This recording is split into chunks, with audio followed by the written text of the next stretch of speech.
What's up, Amazon sellers? If you're thinking about getting started on Amazon and you're worried about the dark side, well, Roma is here to give us the inside scoop behind his journey from $90,000 a month to zero. Stay tuned.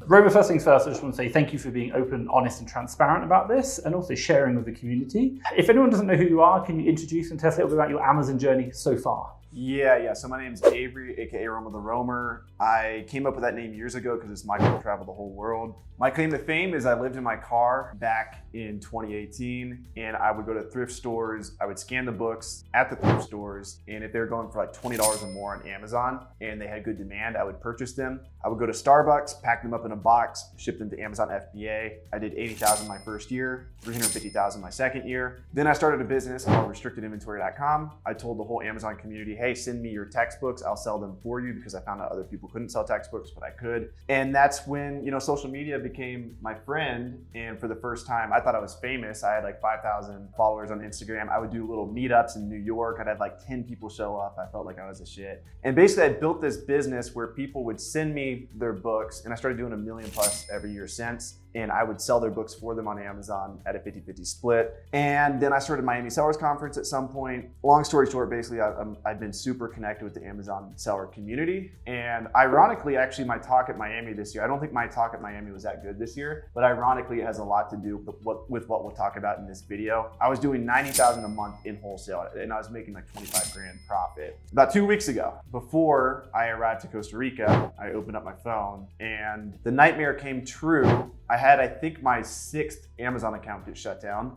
which is also ironic because, we can talk more about multiple accounts and stuff like that. But a lot of the big reason why my account was shut down is because I had multiple accounts, which we'll get a little bit more into like the technicality of that and how much you want to talk about that. And I think I do have some good advice for people to prevent this from happening for you. So stay tuned and make sure to watch this, because Amazon is crazy, but I am also crazy. And I've done some things that maybe I shouldn't have done, but I think at the end of the day, I didn't really do anything ethically wrong, in my opinion. And if somebody out there from Amazon's watching this, you can be the judge. So basically, I started restrictedinventory.com, had a lot of Amazon accounts. Each account was you want me to get into like why? Go for it. Okay, yeah. So this is like the technical reason why I got suspended. Basically, Amazon doesn't want you to sell popular textbooks because there's so many commonly counterfeited textbooks out there that it's a liability for them if they let all their users sell these books. What's gonna happen is, I would say 1 out of 20 or 1 out of 50 textbooks are counterfeit just on the shelves, because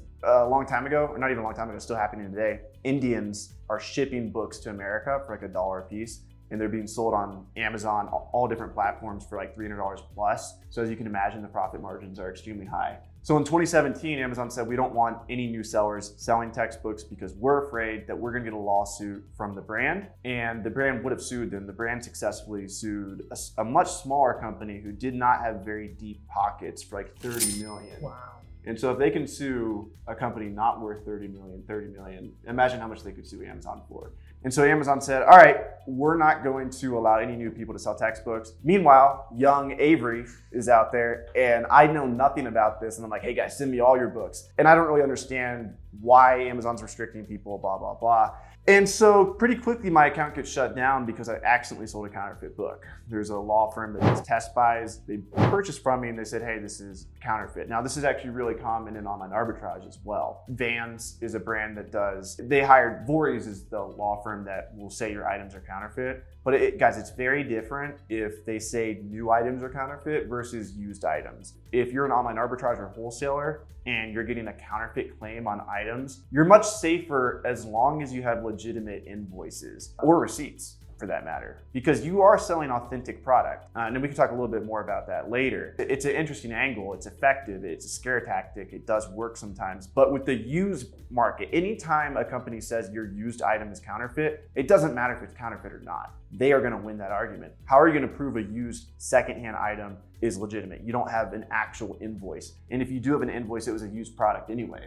So they have an extremely good argument, the brand does, for the textbooks. And it's a lot of brands together that hired a law firm. And so I get my first Amazon account shut down, and I'm like, okay, great. I'm going to just I'm gonna keep running this business because I went from doing like 10 to 20,000 a month at pretty decent profit margin, just thrifting, just hustling really hard. That was sales, and I probably was like a 30 to 40% profit margin, and that was damn good for a 23-year-old kid. Like I was proud of myself. But then I went to 80,000 a month, and I was making like 20K profit in my pocket, and I'm just like, I can't let this business go. So what did I do? I partnered with other people who could sell textbooks still, because I figured Amazon trusts them. We're not going to sell counterfeit books intentionally, and let's just sell all the books on their account. So long story short, every friend I partnered with eventually got their accounts shut down too. Amazon didn't even link all the accounts together. Amazon's weird, but they linked some of the accounts together. In October, I got my last textbook account shut down, and I was like, okay, maybe this business model isn't for me. Like maybe this is just a bad idea. And so that last account I had that could sell textbooks was shut down, and I was like, this is a wrap. And then I went to a conference similar to Miami Sellers Conference. It was called Scout IQ Summit. That was like my core audience there. Those people all use my service, almost every single person in the room. And I had to tell all of them that restrictedinventory.com was likely like done. And so like I like cried in front of everyone. But it was like me emotionally being like, hey guys, like this business model is no longer here.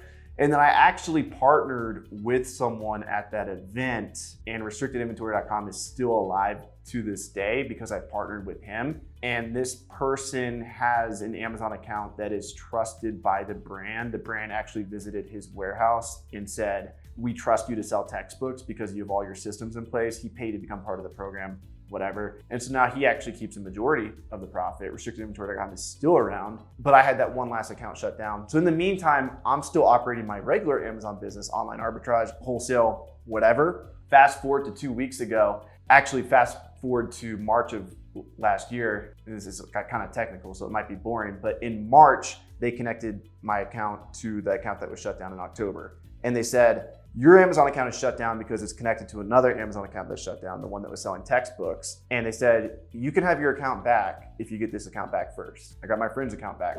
I paid the law firm a settlement fee, and Amazon said, hey, you can have your account back. So they actually gave this account back, but they kept my account suspended. And the only reason why my account was suspended was because it was connected to this account. Now that this account was back up, and this is about to get so technical, I'm gonna lose most people, but I'm gonna say it anyway, just in case someone from Amazon out there is watching. So when my account got suspended, I had 2 accounts, actually 3 accounts. And I legally set up all these accounts. I called Amazon every time and said, hey, I want to set up another account. I want to set up another account. So like I did not go against Amazon terms of service. Maybe I was against Amazon terms of service for selling a ton of inventory on a friend's account, but I don't even think that's technically against Amazon terms of service. But Amazon considered this account my account because I was managing it. So this account's back. I have 2 accounts that are shut down. I had 1 account left. And so the 2 accounts that are shut down now, they're telling me you can only get your accounts back if and only if you get the other account that's back. And it's 2 accounts that are mine that are shut down. And I'm like, how am I supposed to get either of these accounts back when the only reason why they were shut down is because this account shut down and you're not listening to my plan of action for this account being reactivated. So then I'm like, okay, these 2 accounts they're never gonna get back. And so I was selling on my last account that I had, and that I got that account up to $90,000 a month at $25,000 profit every 30 days. And it was gonna be way more. Like me and my friend was doing like 50K a month, he still is. And so that account had a lot of promise, but then they shut that account down for being linked to my other 2 accounts. So like now I have 3 accounts shut down only for being related to each other. And to make it even more complicated, and this is a huge issue in the Amazon community, they linked my accounts to almost every account that I had user permissions access to, or people that had user permissions access to me. And so one of my friends got his account shut down, my cousin's got his account shut down, and my mom, all who I never did business with ever. And they had access to my account at one point via user permissions, and Amazon counts that as a login. So now these 3 innocent people, am I innocent? I don't know, you tell me based on that story I just told, am I innocent or not? Drop in the comments below if you think I should be in Amazon jail forever. The fact of the matter is I have 3 accounts that are shut down, and Amazon has linked to at least 4 people that I know and has shut down their businesses forever, just because they're linked to my account. And they're saying, Amazon's saying the same thing, hey, you can get your 4 accounts back. Every time you call Amazon seller support, they're like, hey, you can get your accounts back, just get this account back first. And I can't get my account back unless I get this account back. And so all these accounts are like linked to each other. And the only reason why they're ever shut down is because they were linked to this account that was shut down in October, which I got back. And then actually they shut down this account too for being linked to this account. So now every account is only shut down because accounts are shut down. There's no actual root cause. And so it's extremely complicated, but it's really frustrating. And after posting this publicly on social media, a lot of other people have this issue. And so my advice and lesson to you is be careful who you give user permissions access to. I would recommend don't give user permissions access to anybody who has an active selling account, because there's a chance their account could get suspended and yours will get suspended too, and you can't get your account back unless you prove that you don't own the other account, which how the heck are you supposed to prove you don't own another account? It's extremely complicated. I'm hopeful that I'll get my accounts back one day, but I'm actually using this as a blessing in disguise. I'm looking at it that way to focus on my other businesses. But a lot of people have come out of the woodworks and told me like, hey, I'm dealing with similar issues. And so Amazon, do your job, give people their accounts back. If you don't want me to sell on Amazon, that's okay. If you think I violated terms of service too much with restrictedinventory.com, which doesn't even really make sense because I'm still running restrictedinventory.com. So obviously they don't care about that much, but they do want to keep my accounts suspended for whatever reason. Who knows the exact reason why they're keeping my accounts suspended? I think it's just such a complex issue that the Amazon performance team doesn't have time to look at it. You know, they have 4 minutes to look at your plan of action. Really? They have 4 minutes. And so that's why it's so important to have an extremely concise plan of action. And so I think they look at this web of just accounts being connected to each other and they're like, yeah, I'm not going to be the one to let this person go. And I think they think I'm like one of the Indians shipping books to America and I'm using like a bunch of false IDs. And so I do have faith I'll get my accounts back one day, but I'm not making it my priority now because I think I've always focused on too many things. And even though I was making 25K profit, that's hard to give up on. Like I have a much bigger opportunity in front of me, and that's building a software for the community that I've been working a few years on. Hopefully that wasn't too complicated. First things first, thank you. Thank you for sharing, and I appreciate there's a lot in there. Yeah. There's a lot. I think you were making damn good money. Like, I think the question I kind of ask is like, why did you keep going through? Why do you keep creating accounts or like go through this process? Like, why didn't you say, hey, I'm done with Amazon? Like earlier on, I appreciate now you're doing like a lot more, you've seen a lot further, but earlier on you could have said, I'm done. Like before you got to 20,000 net profit a month, like why did you keep doing it? With restricted inventory? Yeah. It was my first business that made me like a ton of money. And when I say a ton, just like six figures a year. And it felt really good. And I actually made a lot of money selling courses too in 2020, but it always felt better for me to make money from Amazon than it did to make money selling courses. And so I guess it was just the first business that really took off. And I'm creative enough, maybe creative is not the word, but I'm resourceful enough to always find a way. So I kept just navigating the system. And Amazon has seen me probably connected to 50 plus accounts. I've done a lot. So like my whole speculation is the whole restricted inventory thing, but honestly, it could be something else too, because I did book automation when the Amazon automation was taken off. If you remember everyone doing automation, like, hey, pay me 30 grand, I'll start an Amazon business for you. I did that with book selling. I said, hey, pay me, it was 3 grand and I would start a book business for you. And actually half the people were profitable, half the people weren't. And I reimbursed the people that weren't profitable. But so yeah, I was connected to so many different Amazon accounts, but I guess the reason why I did it was because it made me money. Question for you. Why do you sell on Amazon? Why do you not have a job? Like, why do you do that? Yeah. Why did you do that? 100% for freedom, to be able to travel, work on my schedule. I'd rather work 14-hour days and be able to walk outside and be in Mexico City or Barcelona or wherever. Like travel, I think it's an innate thing. I think it's genetic, but I can't imagine a life where I'm not traveling. And especially like I was telling you before the pod, I feel like when I'm like 35, 40 and I have a family and everything, I won't be able to do that. I think it would be irresponsible to. So right now I'm trying to live my life while I can. And if I had to work a job, even if it paid me $500,000 or $1 million a year, I wouldn't if I had to be in one place. I would rather, have the excitement of building a business and the freedom to live wherever. When we talk about when I think about this and I think about Amazon and what Amazon is, I think about the American dream and how that is entrepreneurship, building businesses, building, adding value to society. And you as,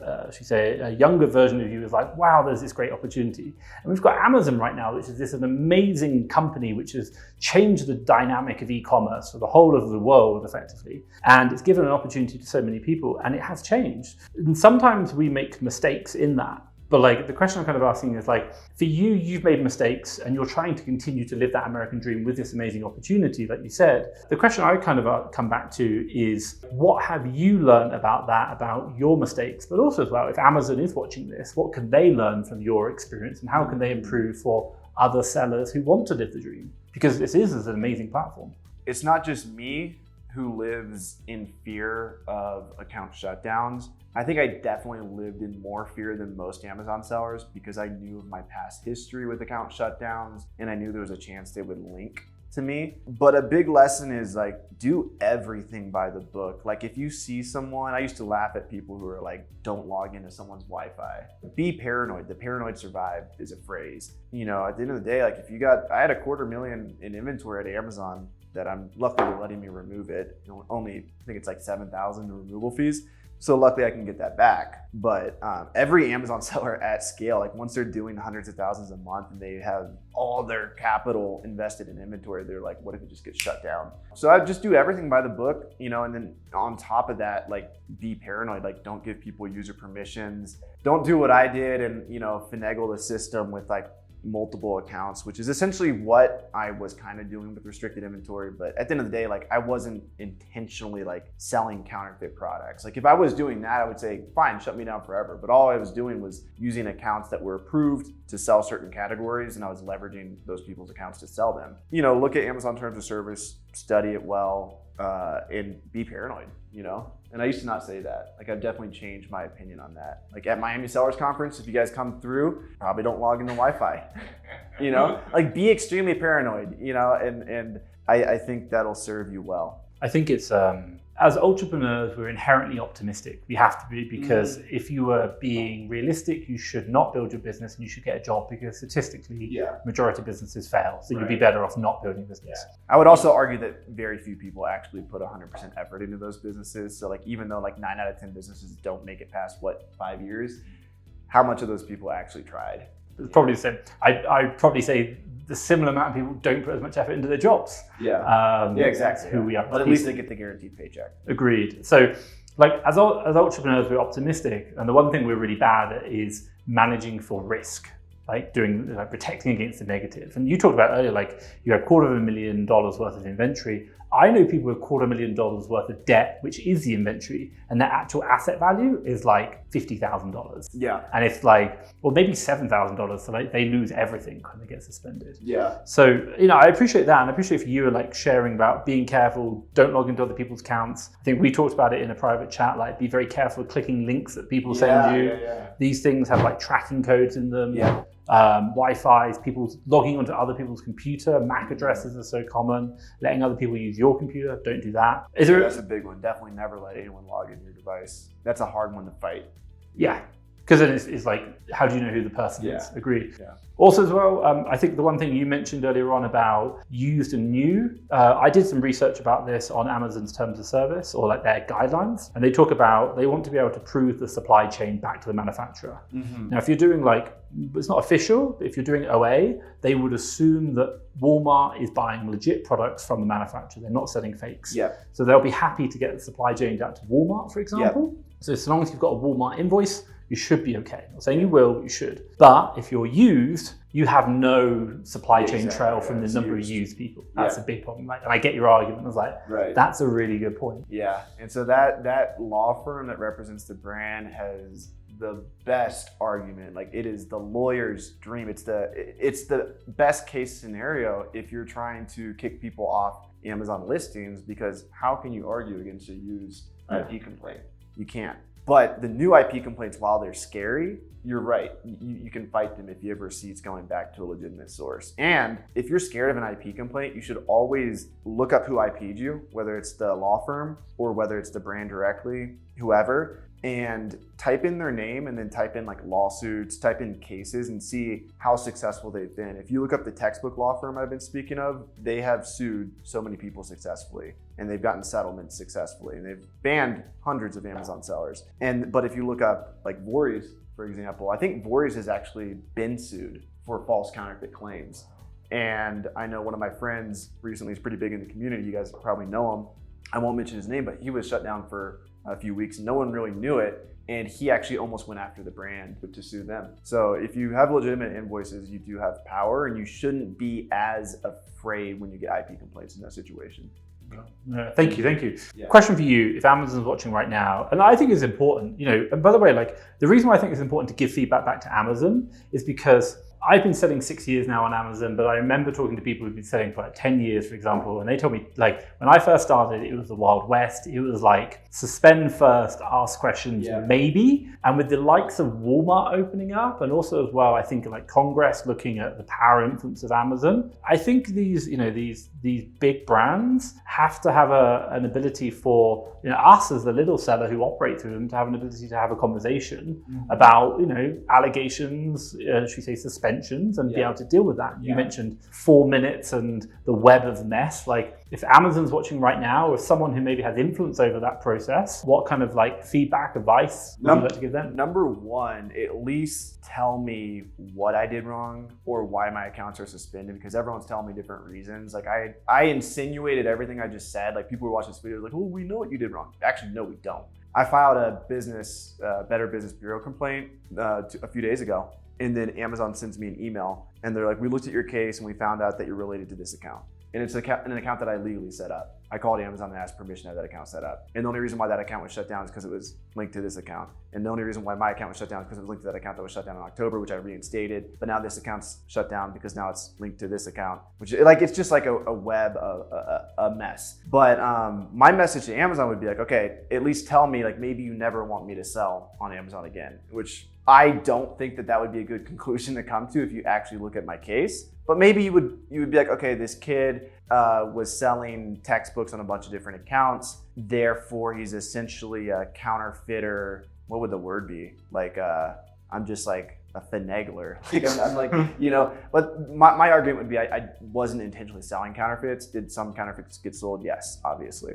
So maybe ban me forever. I don't know if you think so, but at least tell me. Like, don't tell me some stupid reason like your account shut down because you're linked to this account. They're not even, I think there is something more to it, but I just want to know. Like, I wish there was more direct communication, number one. And number two would be do the right thing and actually give people's accounts back who have nothing to do with me. People who packed books for me or people who I had access to their accounts are being suspended now just because we had user permissions access via our seller accounts. It's like, that's not right. That my mom was running a book business a few thousand a month. Now she's out of business. My friend, he used to pack books for me. My cousin used to pack books for me. Both of them, he was full-time Amazon at one point, and both their accounts are shut down.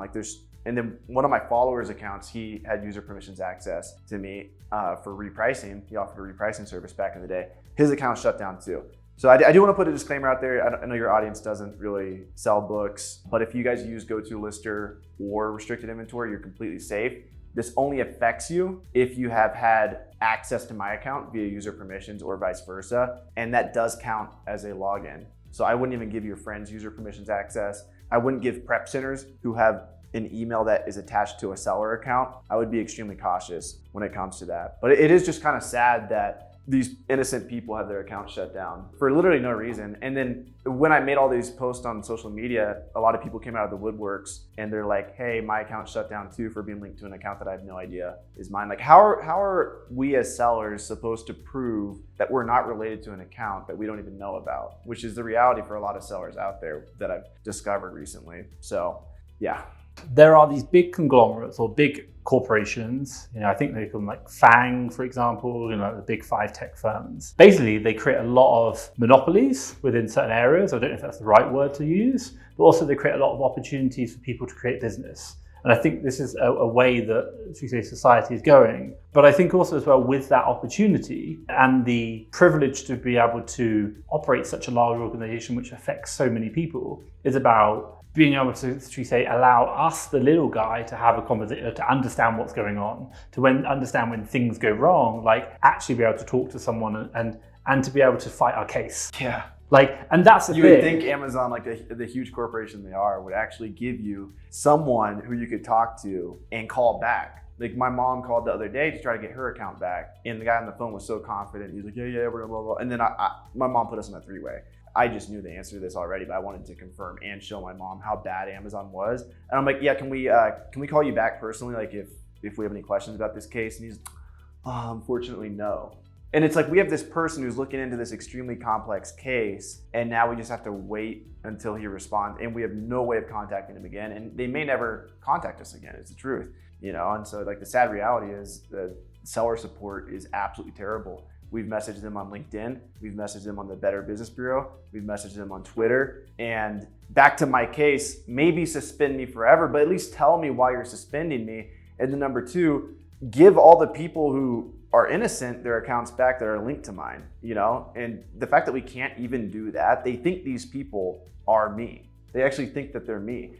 And they think that or maybe they don't even think me. Maybe there's a possibility because they linked 17 accounts to me at one point. And I don't know 17 Amazon accounts. Like they were like listing the names of the accounts that I'm linked to. And I'm like, I have no idea who these people are, you know, and they want me to prove that I'm not related to those accounts. And so I think that they think I'm like in Indian shipping like $1 textbooks and trying to flip them.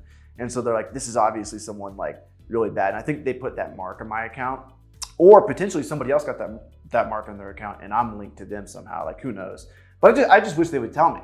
I don't know. I think maybe they don't tell you because if they tell you, you can kind of fight it a little bit better. And so if you truly are like a counterfeiter trying to finagle the system with like counterfeit any product, let's say counterfeit Nikes, and they tell you the exact reason why your account's suspended, you can then fight it better with a better plan of action. And so it's kind of like they almost like the ambiguity of not telling you why your account's shut down. It's very strange. Like it's a very strange way of operating, but they don't want to even on the phone, I'll ask them, I'll be like, yo, I can't tell you exactly why your account's suspended. I'm like, I wish you would. Like, so I can know because you only have 4 minutes to look at my plan of action and you're not even telling me the exact reason like I should be addressing, you know? I think it's interesting. Like I've had it, not account shut down, but I've had it whereby we got suspended in the Canadian marketplace because we were linked to another account. Yeah. And they were like, your account's been linked to another account. This is the account name. You're only allowed it back if you prove you don't know them. I'm like, how do I prove I don't know someone? Like, it's kind of like ridiculous. You're giving me an out where it's impossible to do it. It's almost like they want you to like admit guilt in some weird way. It's like prove that you're not related to this account. It's like they're really asking to prove that you are related to it somehow, you know? Like they want you to upload evidence that you are the account because you can upload evidence that you do know it, but how are you supposed to upload evidence you don't know it? It's impossible. And it's like, I don't know who the account is. What do you want me to do? Message? By the way, I even searched for them. I was like, they're not even selling. Yeah. I was like, I can't even find the account on the Canadian marketplace. What's going on? So like, the reason why I talk about this is because I think it's really interesting. You're seeing more and more big companies creating opportunities for, should we say, like micro sellers, which I think is becoming more and more where kind of like society is going. Mm-hmm. There's more opportunities for like entrepreneurs and micro sellers, especially there's a lot of people you talked about earlier on, like courses, helping people to get into this kind of gig economy. But the problem we have is around like, who's the people who are making sure that the people who, you know, these big companies are like treating us fairly, should we say? Mm-hmm. Like that, like when they're saying prove that you don't know this person, it's like, I can't. So then what? The little guy's lost his livelihood. Mm-hmm. And I think that's like whether it be Amazon, whether it be Shopify, for example, and I appreciate with Shopify you can do different things. It could be anything. It could be or Facebook. I have 6 Facebook ad accounts that have been shut down because they thought I was like a scammer. They were like, oh, this is like an MLM person. I was talking about making money on Amazon and they just saw like make money, like the algorithm saw these words and they shut down 6 of my accounts. Like I've had the same exact experience with Facebook too. And it's hard and it's really challenging. Admitting with Facebook's a lot better than Amazon to deal with. And they're a lot easier to like set up a new account. Whereas with Amazon, like the reason why I don't even want to set up an account now is I feel like they're going to link it back and it's like, what's the point? You know? Question for you. Let's move on.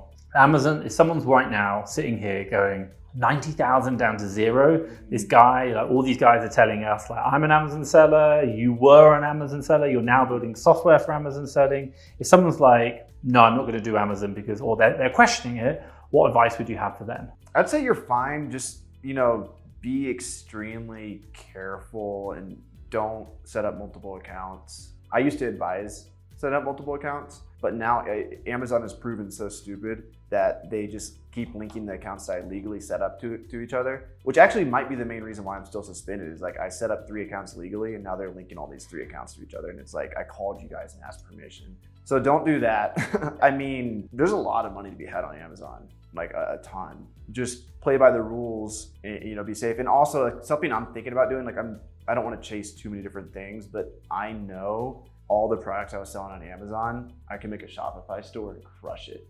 but that's like a several month project. You know, it's going to take a lot of attention. I just don't think I want to do that right now. I actually do think I want to invite a Shopify person to Miami Sellers Conference though, because I feel like if you're doing probably like not online arbitrage, but if you're doing wholesale and you're having a lot of success, you could set up a Shopify store and sell all your products there. Just in the same way you can sell all your products in Walmart, you do the same thing on Shopify.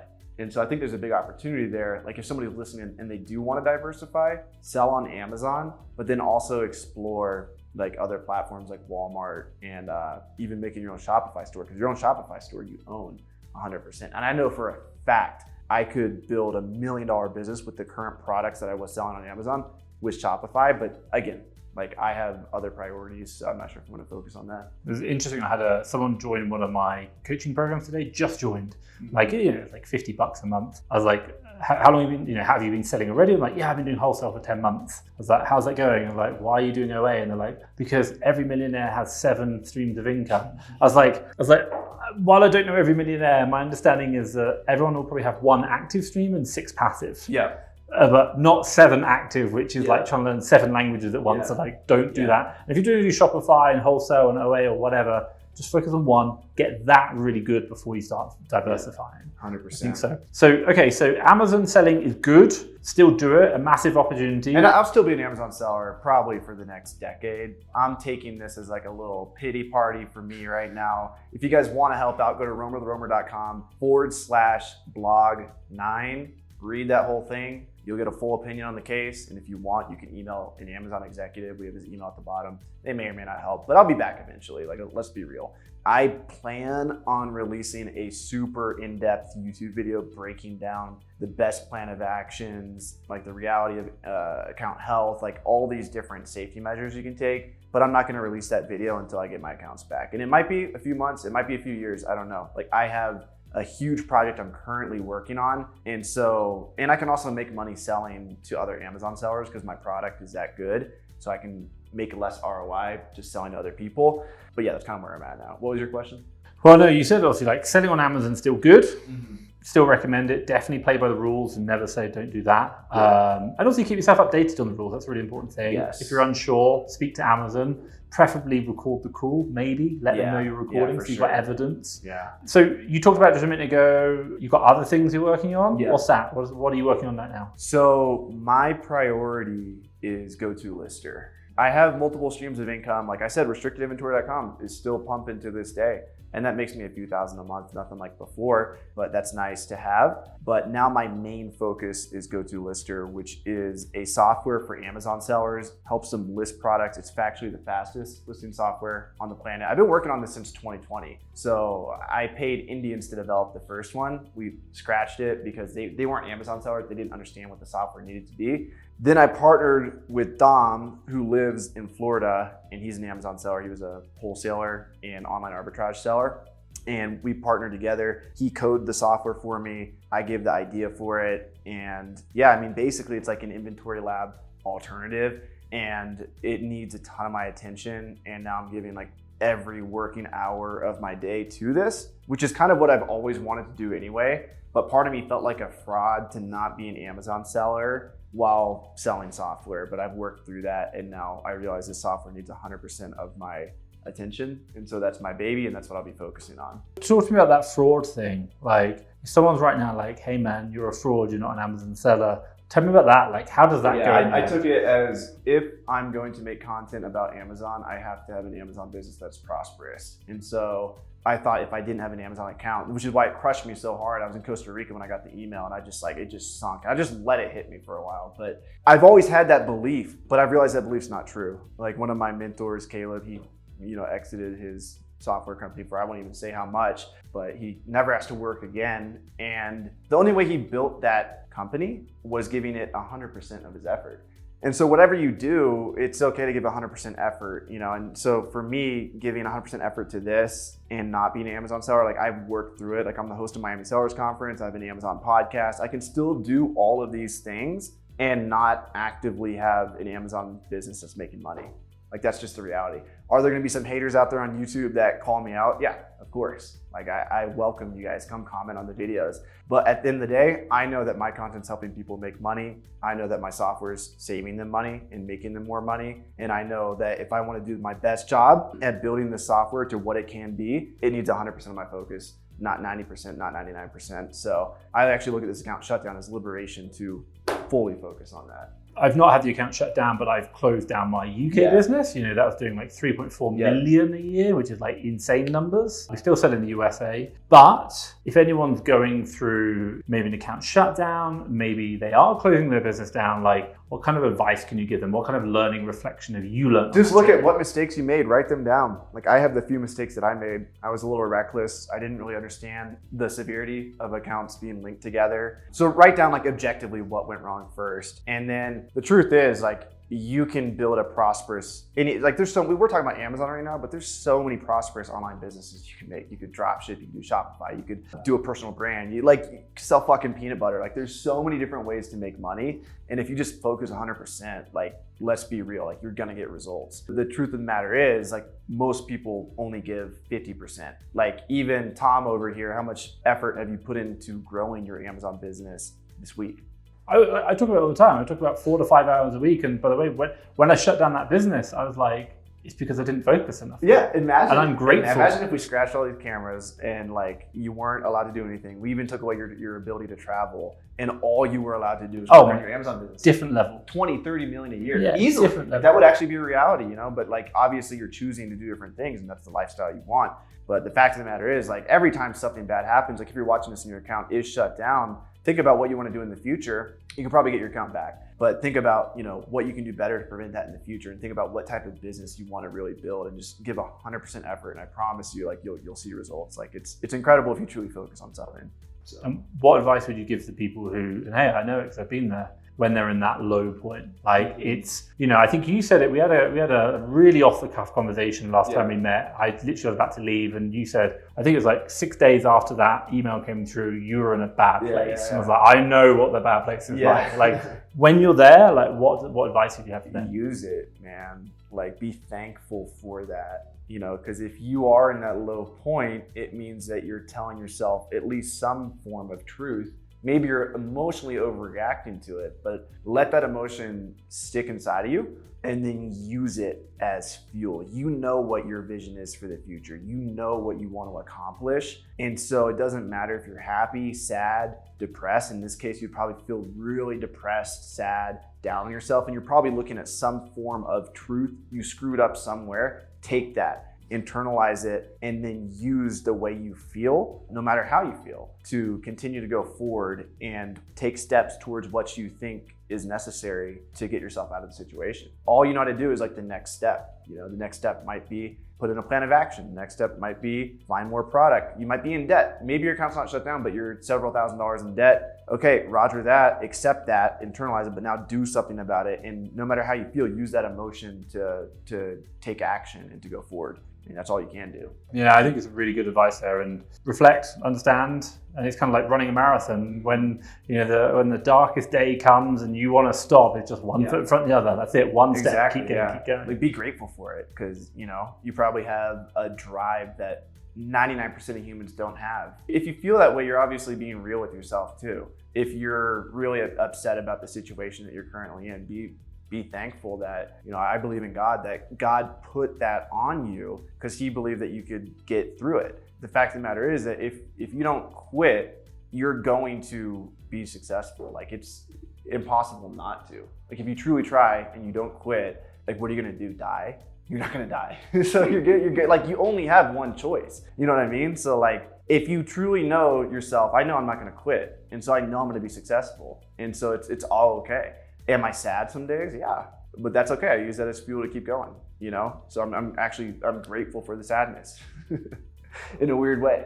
I think two things. We talked about it previously. You don't learn when things are going well. You only learn when things go unexpectedly. Yeah. So failures. Yep. Number two, Alex Hormozi talks about it. I've not failed if I don't quit. Exactly. It's like, it's just another hurdle in the road. Yeah. Poverty continues to teach the lessons that poverty has to teach you until there are none left. And so that's an Alex Hormozi phrase, but I mean, it's so true. It's like, obviously I have some poverty stricken habits, that's causing me to get all these Amazon account shutdowns. It's still teaching me lessons, and I'm grateful for those lessons. And since I'm not going to stop, I'll learn the lessons. I'll learn all the lessons necessary to not have poverty like things happen to me anymore, I love it. Right, on that note, if anyone wants to get in contact with you, what's the best way? Roma the Roamer on all platforms, YouTube, TikTok, Instagram, gotoolister.com. You guys can go there, check it out. And if people want to read the blog, the full kind of your rundown of what happened, how can they read that? That's Romer the Roamer. It's RomerTheRoamer.com/blog9. And that'll give you the complete breakdown of everything that happened. And then there's a call to action at the bottom if you do want to email an Amazon executive. But that just tells the whole story and kind of what's going on. And regardless of what you think about my case, the fact of the matter is there's a lot of people with account shutdowns that were related to my case that they shouldn't have their account shut down. And in addition to that, there's a lot of people out there that came out of the woodworks that messaged me that are dealing with the same thing. And so this is something I think that, it'd be nice if we could fix this, but who knows? We'll see. So leaving on that note, number 1, follow the rules. Number 2, it's only a hurdle and the roadblock. Number 3, read what Roma has written about. I think learn from other people's mistakes, like where they've had the road bumps. And number 4, Amazon, if you're watching, I'd love to see if you can make some improvements in the way we deal with these suspensions. I know it's a massive problem for sellers. But Roma, I just want to say thank you very much for your time. Thank you for sharing. And by the way, everyone on social promotes the positive side, the get rich quick. Mm-hmm. It's really nice and it's refreshing to see someone talking about the dark side of it. So 100%. And the only reason why I'm this confident is like what we talked about. Like if you don't give up, like there's only one way out. So like, if you guys are creating a personal brand out there, post everything. And if you don't post everything, it means you're not confident that you're going to make it out alive. I used to not post everything because I'm like my second year in business. This might be it. This might be my last post, but I've been in the game long enough now where I'm like, okay, I'm obviously not going to stop.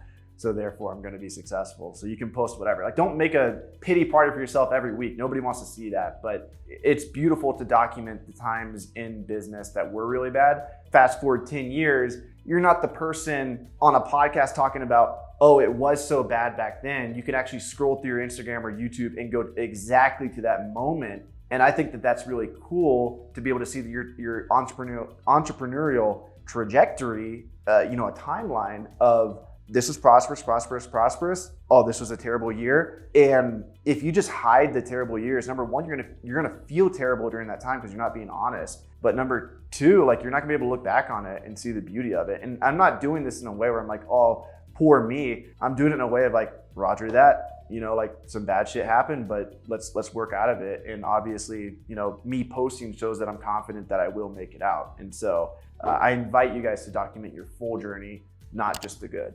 Love it. Right, for myself and from Roma and everyone watching, thank you very much. Awesome. Appreciate you. Stay safe.